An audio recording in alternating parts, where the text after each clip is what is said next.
Okay, here it is under the filter, and here it is under normal light. Holy crap. My grandma passed away 25 years ago, but she had an art supply addiction, much like myself. And we are still digging through her old stuff and finding interesting things like this. The value viewer. Look at this, it's got a little grayscale on one side and this window of red cellophane. So I think what you're supposed to do is look through the little window at your reference image or the scene you're trying to paint. Because it's filtering out most of the color information, you can more accurately judge value relationships without also having to sort through color relationships. And that's obviously appealing to a beginning artist. But value and hue are like interlocked in weird ways, and of course this is going to create problems for you. So I was never one to use toys as they were intended, and I started playing around with this and mixing different paints together. I want to show you a couple things. So if we're looking at differences of value, this is definitely darker than this, right? But because of the way those hues interact with this red filter, look what happens. That value difference completely collapses. They both become this dark shade of basically gray. So my idea here was to set up a palette where I could have different colors with different values under white light have the same value under the red filter. And that would allow me to do some funky stuff here. So here I've got like a yellow and an orange that both will turn white, a light blue and a brown that will be a mid-tone, and now I'm setting up a phthalo green and like a dark gray that are going to have the same value. I've circled them to help myself from getting confused, and I'm now just trying to be a bit random in my placement of these different colors, right?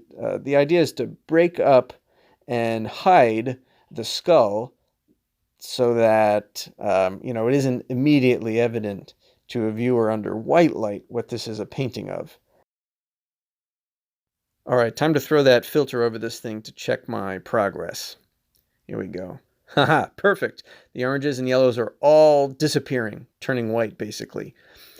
All right, so now I'm going to put in some of these blues and browns. Again, I'm going to try to be kind of random and hide the form of the skull under white light. I don't know how successful I am here, but that's the nature of the challenge. I kind of wanted to see just if this would work.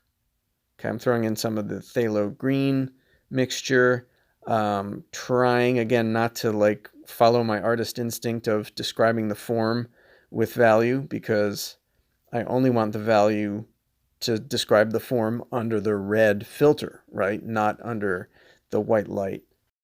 As I'm painting, I'm realizing that I probably should have been more careful about the yellows and oranges. I think the yellows are still going to read like highlights under white light and kind of mess up the look I'm going for. So I'm actually learning a lot.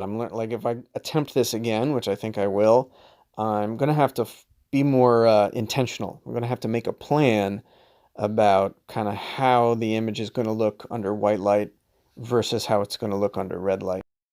Halfway into this painting, I already know that, it's not going to be quite what I pictured, but I'm going to keep going because it's more about the experiment here for me. I want to see what the potential is of this technique. I don't necessarily want an awesome painting of a skull that only shows up under red light. I mean, that would be cool, but what I really want here is to learn what the possibilities are. Well, what do you think?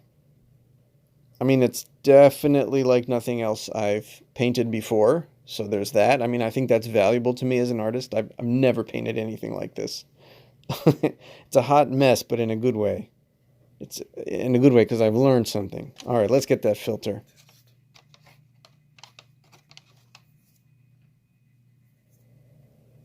All right. I mean, it reads as a skull. Yeah.